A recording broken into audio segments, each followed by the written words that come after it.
Dear Jans, ഇപ്പൊ നമ്മൾ ഇന്ന് നോക്കാനായിട്ട് പോകുന്നത് ചാപ്റ്റർ 5 ആണ്, ആധുനിക ഇന്ത്യ. ഇപ്പോ ആധുനിക ഇന്ത്യ എന്ന് പറയുമ്പോൾ തന്നെ നമുക്കറിയാം, മധ്യകാലഘട്ടം കഴിഞ്ഞു പുതിയൊരു കാലഘട്ടം 18ാം നൂറ്റാണ്ടോട് കൂടിയിട്ടാണ് ആധുനിക ഇന്ത്യ സ്റ്റാർട്ട് ചെയ്യുന്നത്. അപ്പം ഈ ആധുനിക ഇന്ത്യയിലെ കുറച്ച് കാര്യങ്ങളാണ് നമ്മൾ നോക്കാനായിട്ട് പോകുന്നത്. അപ്പം ഒന്നാമത്തെ ക്വസ്റ്റ്യൻ ആണ്, 18ാം നൂറ്റാണ്ടിലെ ഇന്ത്യയിലെ സാമൂഹിക സാഹചര്യങ്ങൾ എന്തെല്ലാമാണ്. അപ്പം ആധുനിക ഇന്ത്യ തുടങ്ങുന്നത് എപ്പോഴാണ്? 18ാമത്തെ നൂറ്റാണ്ടിലാണ്. അപ്പം ഈ 18ാമത്തെ നൂറ്റാണ്ടിൽ ഉണ്ടായ നമ്മുടെ ഈ ഇന്ത്യയിലെ സാഹചര്യങ്ങൾ, എന്തെല്ലാം സാഹചര്യങ്ങളാണ് 18ാം നൂറ്റാണ്ടിൽ ഉണ്ടായത്? ഒന്നാമത് നമുക്കറിയാം, സ്ത്രീകളുടെ അവസ്ഥ ഭയങ്കര ദയനീയമായിരുന്നു. അപ്പം സ്ത്രീകളുടെ അവസ്ഥ എന്ന് വെച്ചാൽ ഭയങ്കര ദയനീയമായിരുന്നു. കാരണം എന്തൊക്കെയായിരുന്നു അന്ന് ഉണ്ടായിരുന്നത്? സതി, അതായത് ഭാര്യ, അതായത് ഭർത്താവ് മരിച്ചു കഴിഞ്ഞാൽ ഭാര്യ എന്ത് ചെയ്യണം? ഭർത്താവിന്റെ ചിതയിൽ ചാടി ആത്മഹത്യ ചെയ്യണം. ഇതിനെയാണ് സതി എന്ന് പറയുന്നത്. അപ്പം ഇങ്ങനെ ചെയ്യാൻ സ്ത്രീകള് വിമുഖത കാണിച്ചു കഴിഞ്ഞാൽ എന്ത് ചെയ്യും? അവിടെ നിൽക്കുന്ന ആളുകൾ സ്ത്രീകളെ ബലമായിട്ട് ആ ചിതയിൽ കൊണ്ടുപോകുന്നത് തള്ളിയിടും. അപ്പൊ ഇതിനെയാണ് നമ്മൾ സതി എന്ന് പറയുന്നത്. മാത്രമല്ല, ശൈശവ വിവാഹം, 10ഉം 12ഉം വയസ്സുള്ള കുട്ടികളെ കൊണ്ടിട്ട് 60ഉം 70ഉം വയസ്സുള്ള ആളുകളെ കൊണ്ടിട്ടാണ് കല്യാണം കഴിപ്പിക്കുന്നത്. ഇങ്ങനെ കല്യാണം കഴിപ്പിച്ച് 2 ദിവസം കഴിയുമ്പോൾ എന്ത് ചെയ്യും? ഇയാള് മരിച്ചു പോകും. ഈ സ്ത്രീകൾ എന്താവും? വിധവകളായിട്ട് മാറും. അപ്പൊ അങ്ങനെയുള്ള കുറേ സമ്പ്രദായങ്ങൾ അന്ന് ഉണ്ടായിരുന്നു. മാത്രമല്ല, പെൺ ഭ്രൂണഹത്യ എന്ന് വെച്ച് കഴിഞ്ഞാല് സ്ത്രീകള് ഗർഭിണിയായിരിക്കുന്ന സമയത്ത് തന്നെ അവർക്ക് മനസ്സിലാക്കാൻ പറ്റും കുട്ടി പെണ്ണാണോ ആണാണോ. പെൺകുട്ടികളാണെന്നുണ്ടെങ്കിൽ വയറ്റിനകത്ത് വെച്ച് തന്നെ എന്ത് ചെയ്യുന്നു? ആ കുട്ടികളെ കൊന്നുകളയും. ഇതിനെയാണ് പെൺ ഭ്രൂണഹത്യ എന്ന് പറയുന്നത്.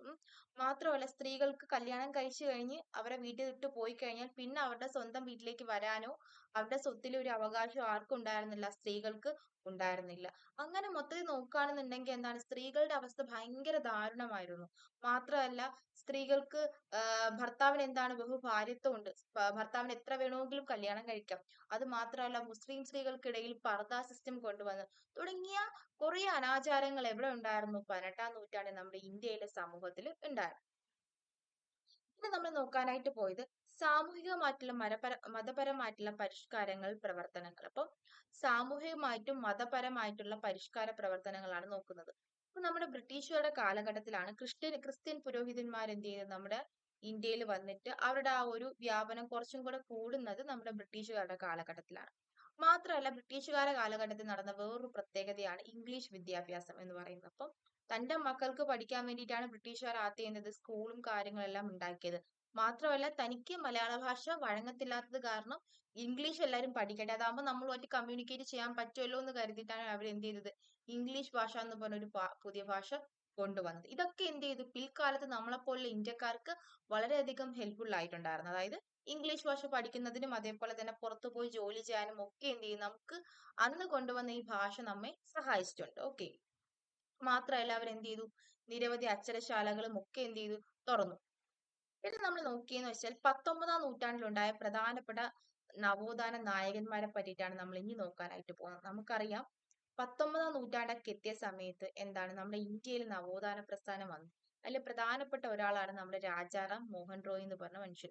അപ്പൊ ഇദ്ദേഹം ആരാന്ന് ചോദിച്ചു കഴിഞ്ഞാൽ, ഇദ്ദേഹം ഒരു ഗ്രീക്കും ലത്തീനും അതേപോലെ തന്നെ നിരവധി ഭാഷകളിൽ പാണ്ഡിത്യം നേടിയിട്ടുള്ള ഒരു വ്യക്തിയാണ് നമ്മുടെ രാജാറാം മോഹൻ റോയ് എന്ന് പറയുന്നത്. ഓക്കെ.